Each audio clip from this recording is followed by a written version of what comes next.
And then I am live, bro. So let me go over here. Let me see what's going on over here.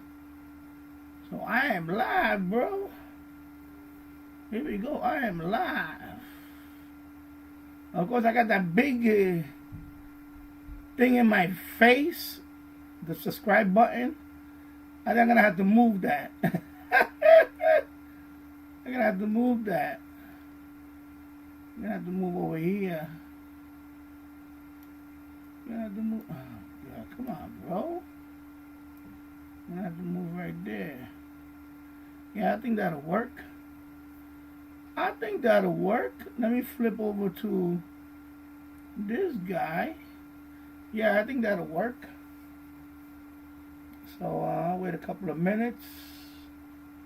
It's a little delay though. On YouTube Studio is a little delay. But if I go to OBS, it's real time. So anyway, I'm gonna switch over to because I could go back and forth to check how many people watching, but I don't want to do that. I don't want to do that. So anyway, let me fix the webcam. I'm gonna switch over to OBS. Man, something like this, you want to get 3 screens. Yeah, OBS is more real time. So I need something to display how many people are watching. That's the only thing that I need. So I had to get a widget for that. So anyway, I'm gonna wait a couple of more minutes. I'll fix my camera in the meanwhile. Hey, hello Bobby. I hope you're doing well. The lighting here is not the best, but I'm in the basement. This is the laptop, by the way. So if it's kind of herky jerky, I'm trying out the laptop for this channel. Because this channel, that's what I can do, is this and this. I can't even do the SDR with it and live streaming with this laptop because I have 4 USB ports on this laptop, but I think 2 of them are. And I don't have a hub, a USB hub. Plus, this laptop is not the best for that. But anyway, I'm just gonna, stream number 2 here for the Danny Show. So, what's up, Bobby? I hope you're doing well. How's everything going? Of course, over here, we're getting ready for some rain tomorrow. Here we go again. Up to 4 inches of rain we might get.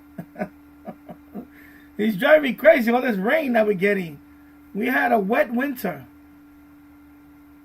One or 2 times we had a little accumulation, and that's it. All we had here is wet winter. It sucks. But, it is what it is. So I sealed the outside over here on the sidewalk. So let's see if that helps slow the water in this corner tomorrow. It's going to happen tonight. Late after midnight, we're going to get rain over here. And then it's going to go until all day tomorrow into, I believe, late tomorrow afternoon. And I believe Jules has his, let me see. Oh no, when he has his Zoom meeting. I thought it was tomorrow. I know he has a Zoom meeting thing coming up for his channel. Anyway, I'm not gonna be in it anyway, so. But I probably won't stream tomorrow for sure. I'm probably gonna stream on Sunday. Back upstairs though. So Sunday. So anyway, let me go through these articles and then yeah. So let me switch one more time over to the studio. Studio. Okay, so one person watching. That's the problem that I don't like about OBS. I have to go back and forth and I gotta figure out a better way to do this. Suggest a stream current bitrate is higher than the recommended bitrate. Open widget. And I don't know if I want to click on that. Open widget. For what? I don't want to open widget. Close the widget. Excellent connection. That's fine. That's what I want. Excellent connection. Why would I want to mess with that widget? Yeah, this is not what I want to see.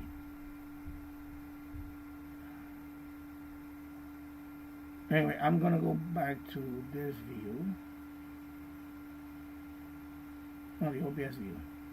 It's more real time. The problem is that when I look at it on the YouTube Studio, there is a delay, and it's kind of annoying because it kind of throws off your timing when you want to talk about the stuff.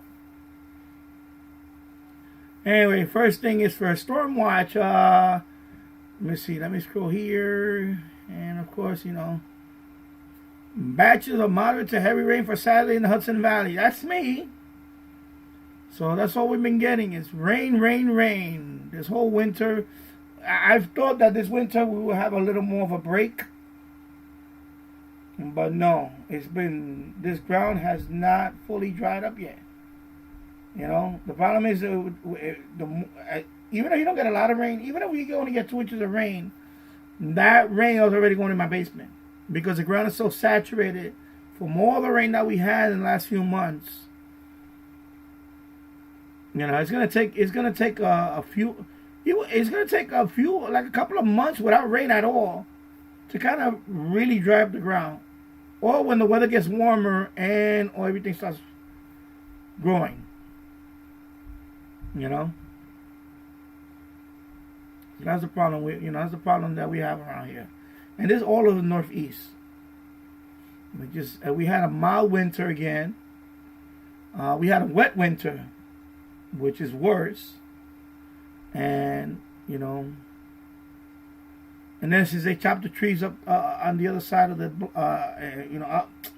I talked about a few months ago, I believe it was last fall, early last fall. When they chopped up all those trees up there, I knew it was going to affect the drainage coming this way. Because a lot of people think that trees are not important and landscape is not important. It's very important to the flooding. Because once it rains, all that water that's in the ground, usually trees and all types of plants soak up that water. Some of it gets evaporated, but some of it gets soaked up by the roots and all that, as obviously nourishment and all that. That helps regulate, the flooding. Like if you go to a local shopping center, you see the landscaping, you see all the rocks and all those different plants they put on there. Some of that is for flood prevention. Because if you don't have all those plants and you get rain, you get a lot of rain, all that rain just goes into the road. And you wouldn't be able to drive through the roads because it'd be puddle. And if you drive through a puddle, your car can actually get stuck in the water. And you can stall your car out and ruin the engine. So, and I've been doing research on that. There is science to that. So that's what I'm going to start doing. I already bought a whole bunch of plants. I can show you. I have them right here. I'll bring them over here. Because I'm going to start putting them in the yard. I'll give you a couple examples. Like, for example, I went to Walmart the other day. This one is grape. So I'm going to grow grapes. This actually is a shrub.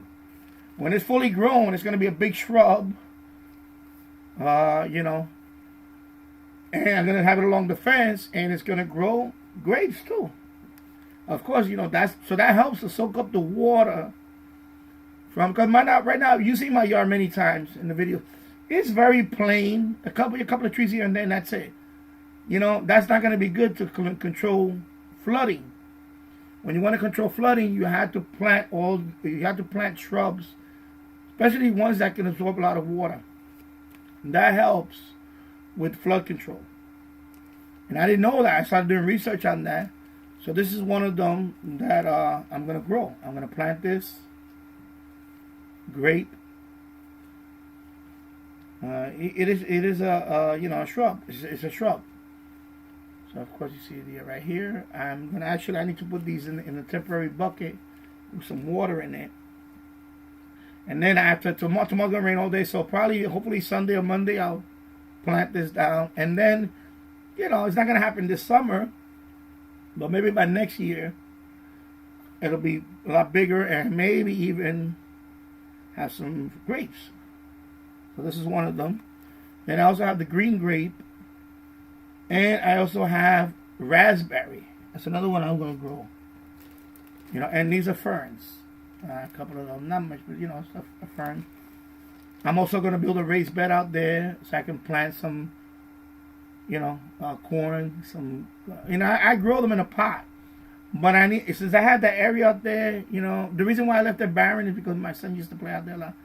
But he's 9 years old now. He's 9 years old now. He doesn't like to play outside now. You know, like all these today's kids, they like to be on the computer a lot and all that. He doesn't like to play outside much. You know, rarely he plays outside. So I said, you know what, I'm going to reclaim the yard again. I'm going to make it all, turn it into like a garden and all that. Which, of course, that's also going to help with the draining. You know, with the, after it rains, all that water gets soaked up by all these trees and plants and all that. Minimizing how much water stays in here in the basement. Because that's the problem. It's not during when it rains. It's even after the rain stops, water's still coming in here. Sometimes for days. And the problem is with that is I'm pumping the water out. I'm wasting electricity doing that. Is you know, I have to figure this thing out. You know, so. You know, I mean, I know you live in Louisiana, I can imagine, you know. I don't got to tell you how bad it is when it rains. So, yeah, so that's my thing about that. You know. So that's my thing about that. And, of course, you know, so we'll see tomorrow. Anyway, I was going to talk about this, but I'll talk about it because you know it was part of the news. It was a very sad story, actually. So I can't believe that people actually do this. So a mother sentenced to life for her toddler's death blames mental health for leaving child alone to go on vacation. I don't know if you're familiar with the story. It's all over the news the last couple of days. The Cleveland woman, Crystal Candelario. So she decided to, I need a vacation. So she goes to Puerto Rico for 10 days. And she took a 10-day vacation and left her 16-month-old daughter, Jalen, home alone. Now think about that. Think about that. This happens. I didn't believe, you know. I never knew anybody that did that because I would just, you know, report them. I would have, even for a day. If they were to leave somebody alone for a day in a house, I would report them. I don't care. I don't care how cool maybe you think you are. I don't care. You leave a kid alone, especially a 16-month-old toddler alone. So, she went to Puerto Rico. I saw the video. There's videos out there, and I'm not going to show it here. You know, during her sentencing. And they show pictures of her. She went to Puerto Rico just to hook up with some guys. To hook up with a guy. And she left her daughter home alone in a it's like a playpen. With, I guess, extra bottle of milk. I believe it was some crackers. And that's it. And whatever she had, a diaper. So apparently, obviously, when she came back, the child was dead. The child died of starvation and severe dehydration. It's a very sad story. But what I hate about it is that, you know, during her sentencing, she's crying. Like all of a sudden she's crying because, you know, she's about to get life without parole, which she did get. Thankfully, this judge, you know, even when the judge sentenced her, he told her, just like you let that child, you imprison that child inside that crib, whatever, to die without food, you're gonna do the same. The same thing's gonna happen to you in prison. You're gonna die in prison, or except that you're gonna at least have, you're gonna be able to eat and have some fluids.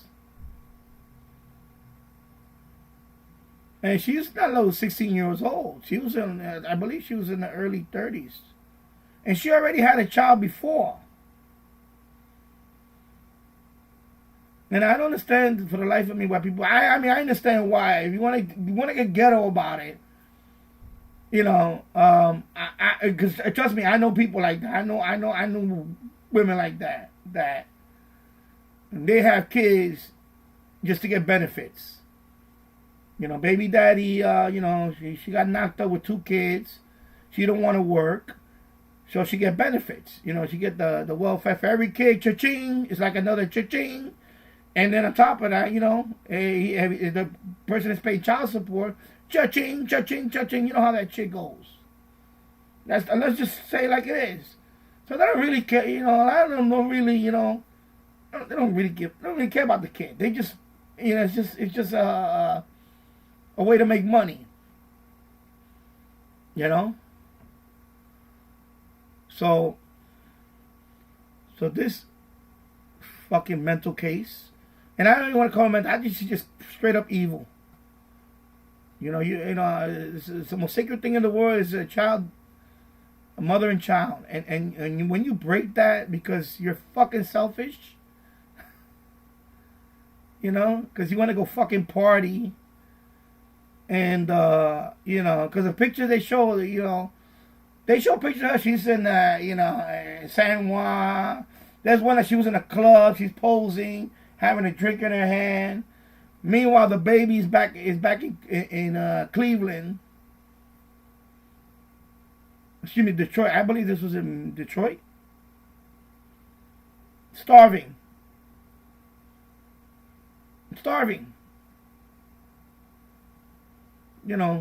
Pooping on themselves. Horrible. It really is graphic. When I was watching the sentencing, it was really graphic when they found the baby. They did the autopsy. It was, horror. I mean, it's just I can't even talk about it because it just watching that video really upset. It really pissed me off and upset me that. And you know why? She got what she deserved. She should have got the death penalty, to be honest. Yeah. So of course she blamed her mental problems. Because you always got that. That's not everybody blames everything on mental illness. And the district attorney was saying, well, she don't look mentally ill there when she's, in these pictures partying in Puerto Rico.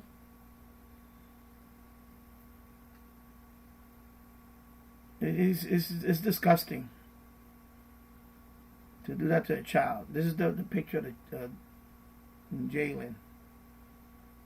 A beautiful little girl. Unbelievable.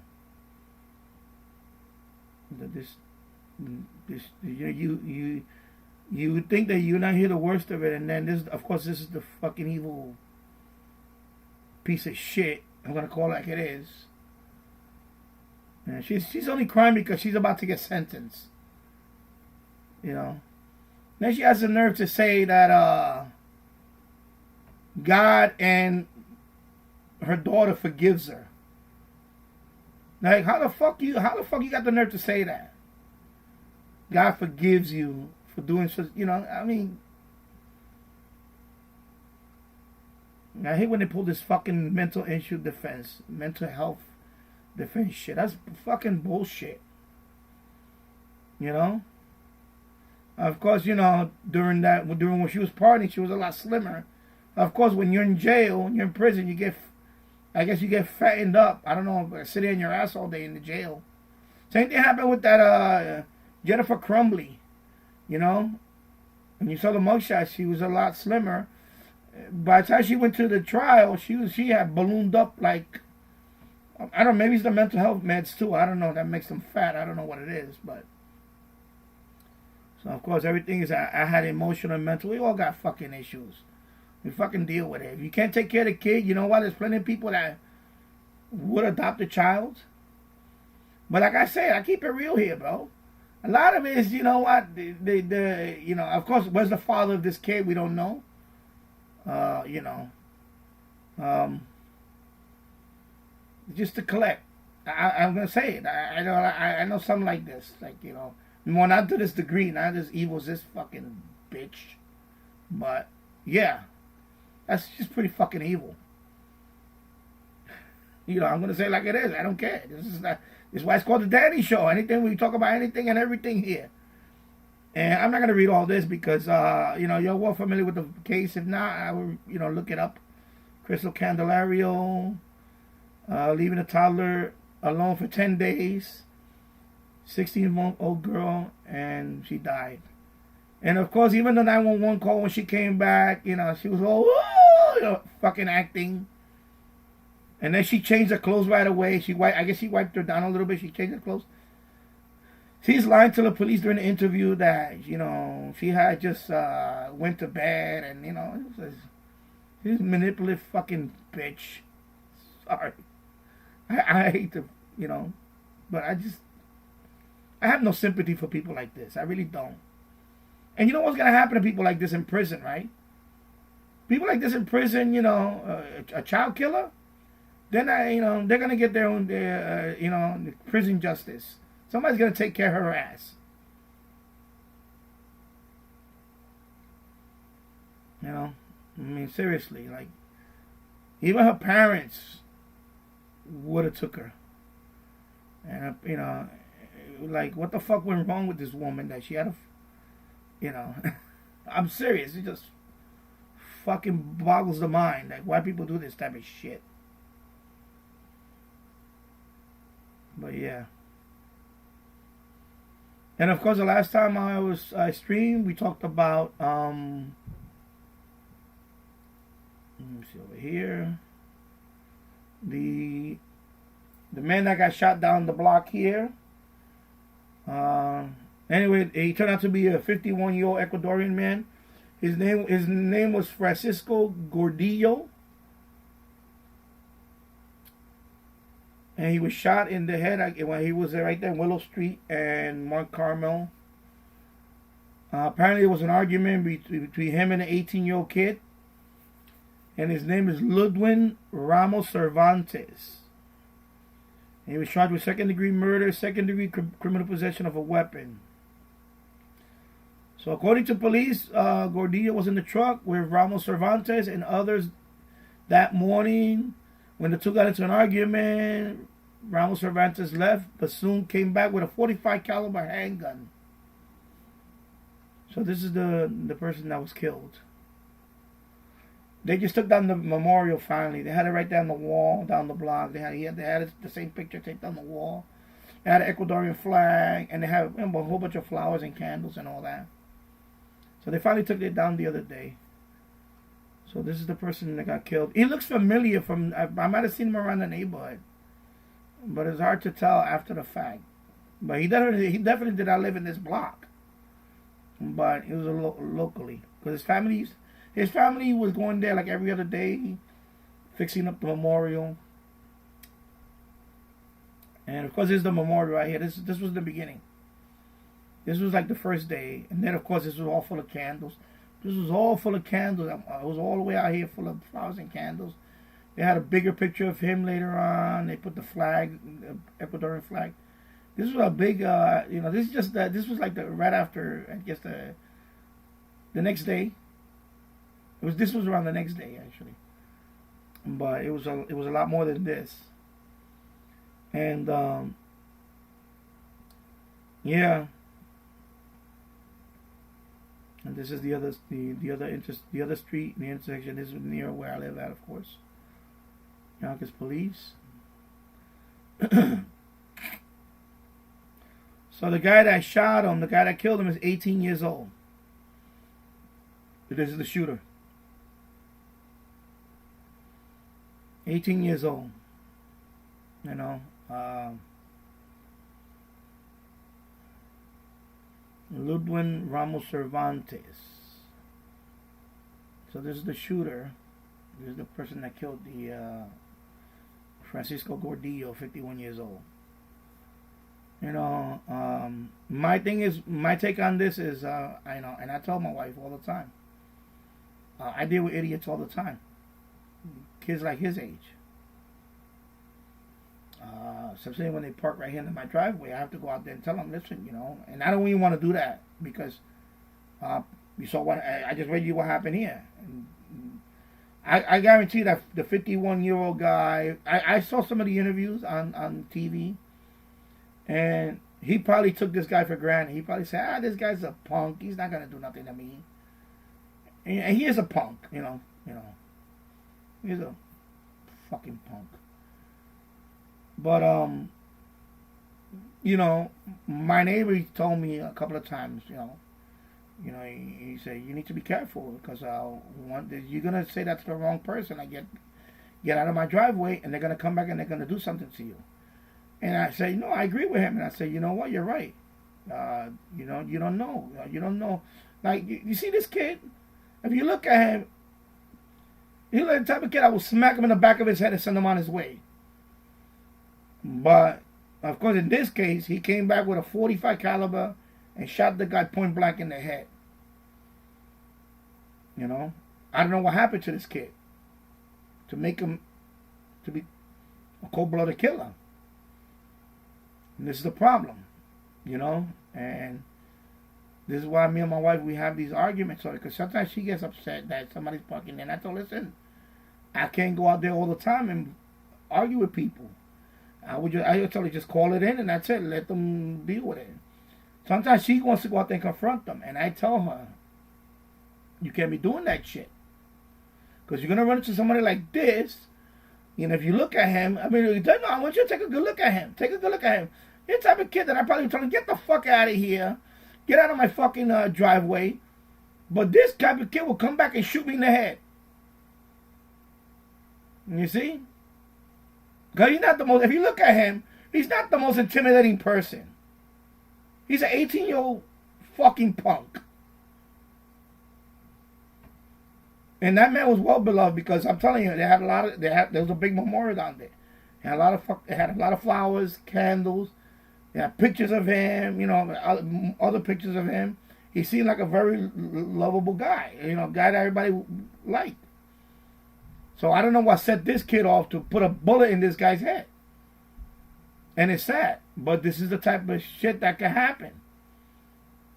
And this is why, I don't know that shooting hit home to me, but it definitely, I told her, I said, listen, this is why I don't like to go out there and argue with people anymore.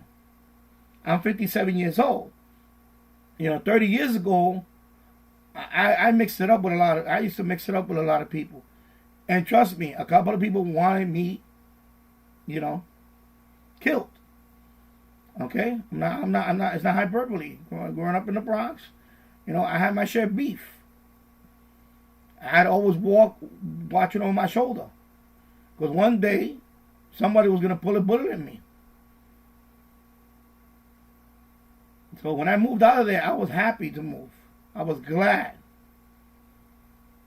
But when I come here, wherever you go, you're always going to have knuckleheads. And in the beginning, when I moved here, that's the way it was. It was the same thing. People would park here and pump up their music, and I would tell them, no, you need to go. Most people will say, oh, I'm sorry, I apologize, they drive away. You get that 1% of people that say, fuck you, I'm moving, whatever. And then that's the people you got to deal with. And then, then there's that less than 1% that wants to come back and settle the score with you. Like this kid, 18 years old, he just threw his whole life away. He threw his whole life away. Because he probably all his life, he had nobody, he didn't listen to nobody, he had no discipline in his life. So of course the older man, 51-year-old man, probably told him, bro, shut the fuck up, whatever he told him. Instead of him walking away and saying, you know what, F you, whatever, have your argument, that's it. And then you let it go. For you to come back and shoot the guy in the head and kill him, what you accomplish from that? That you can't control your anger? So now you throw away your whole life. So, apparently this kid had a major malfunction. Major malfunction. So, we don't know. Well, I mean, we're not going to know, what type of parents he grew up with or whatever. Or if he had any parents or he had any father figure in his life, who knows what. And that's the problem with a lot of kids out here. They don't have no father. They got no father figure. They're all being raised to be victims. They're all being raised to be victims. It's not my fault for this and that. It's not my fault. It's everybody's fault but your own, they don't look at themselves in the mirror and say, you know what? Whatever reason was his malfunction, that's what happened. It's sad. Because that man, he look a family man, he's gone. His family's devastated. And this kid, 18 years old, devastated. I'm sure whoever his parents are, if they even give a fuck, they're fucking devastated. And this kid threw away his whole fucking life for, an argument. Apparently it was just an argument. It's not like the man, the victim, lay a hand on him. Now, of course, this happened around 3 o'clock in the morning or so. And I always say, nothing good happens after midnight when you're outside anywhere. So, I don't know what they were doing. I am not saying that the man is a saint. I'm not saying that because if you're out there at 3 in the morning, then you guys are doing something. Either you guys are drinking heavily out there, or they were getting high, or who knows what. But, he just throw your whole life away just because, over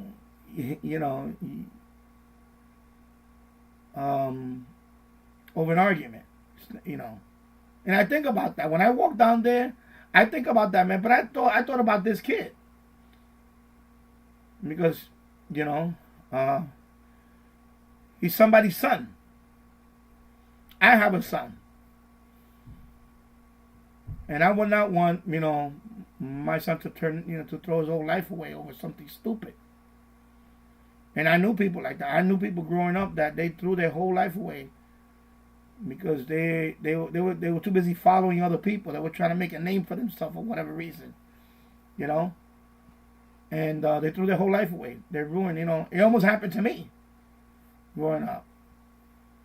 I did some stupid things, and I was very close to, being locked up for a long time. And I think it was one of the last case that I had. I was accused of assault, and of course that was they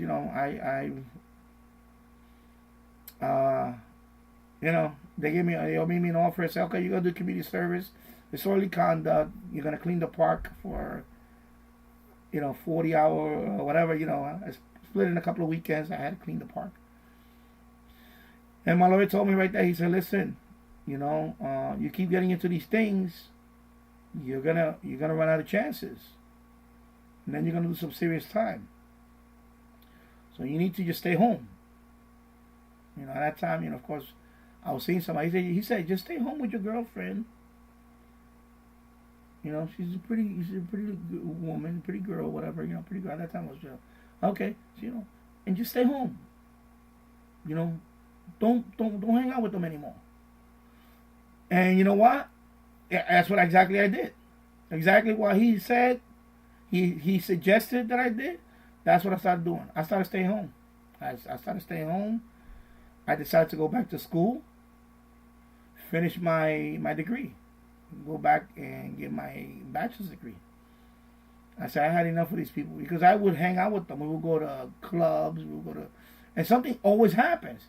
Even if you wasn't involved in it because you was in a group, the other knucklehead or whoever started a fight. And then before you know it, you're involved in it. And that's what happened. That's what happened with that case. And because I had to say, I had to think. I was in the county jail for 5 days. I was sitting there because I couldn't make bail, and I'm sitting there. I'm like, this is what you get for hanging out with, you know, I'm not blaming everybody else, but I was blaming myself.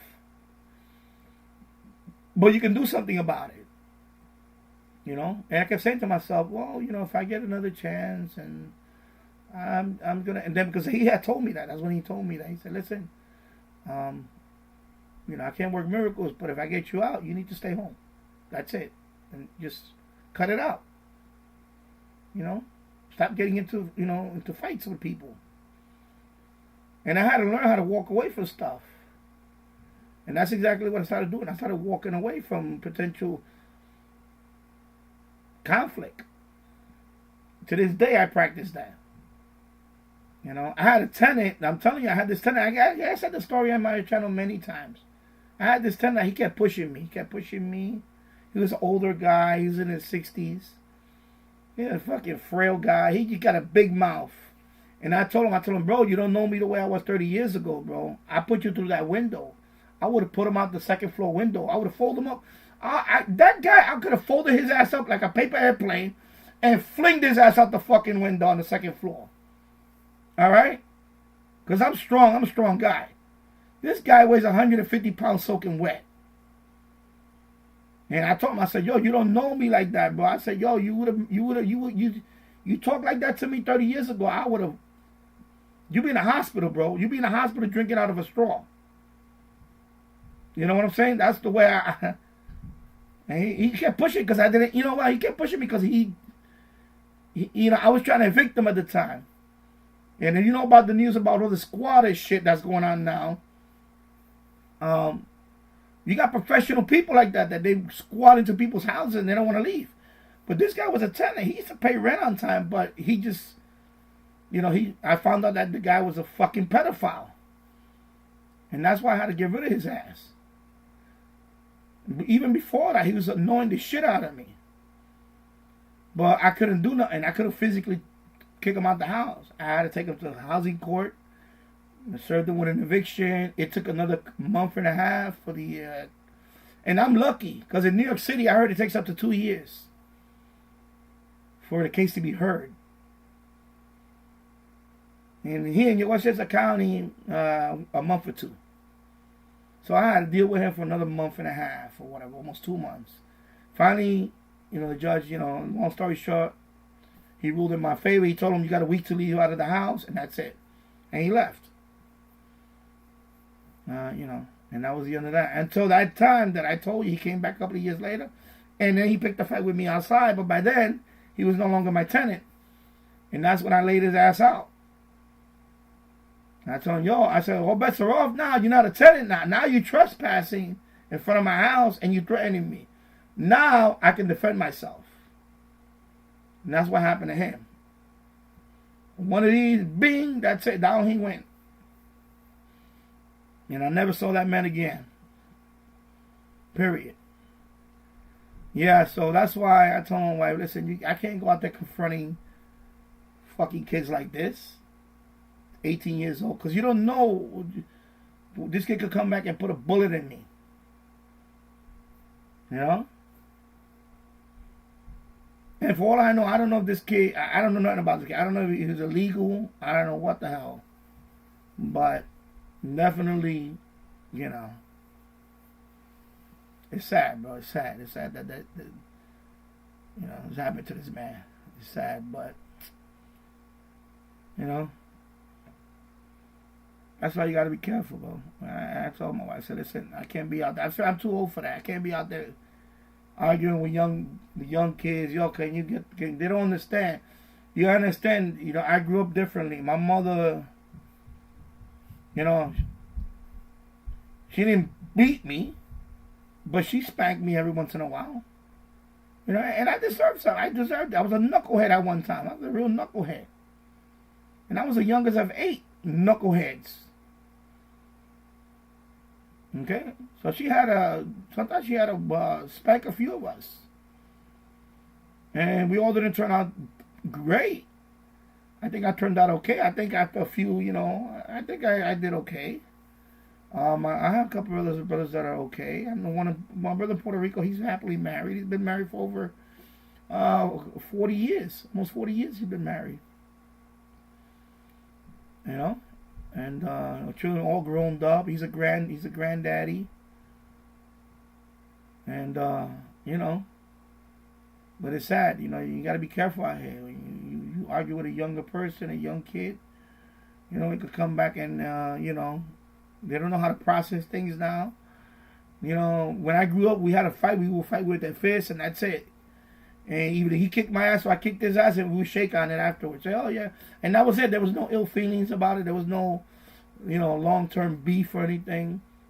A couple of times, you know, I got my ass handed to me. You know, I put up a fight at least, but you know, if somebody was stronger than me, and he would say, you know, good, you know, one day he would see me in the street and say, and they would say, yeah, that's the guy that you fought the other day. And he would come up to me, and I thought we were gonna fight again. He said he took his hand out, like, you know, to shake my hand. I said, okay, you know, you know.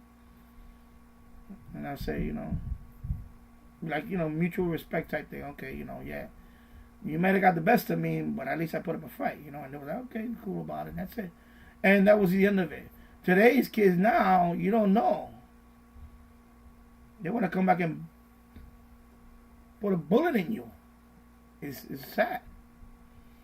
And of course, now with all this bail nonsense, bail reform and all this, they're more emboldened now because they, you know, you're legalizing shoplifting in New York.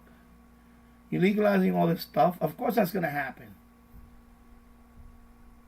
You know, these criminals are going to be more emboldened in terms of, you know, what you call it,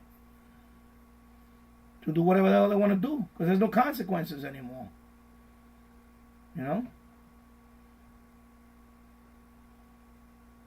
Alright, so there you go. So 42 minutes in the books. And last but not least, I heard this today, and I had a suspicion something was going on with Kate Middleton.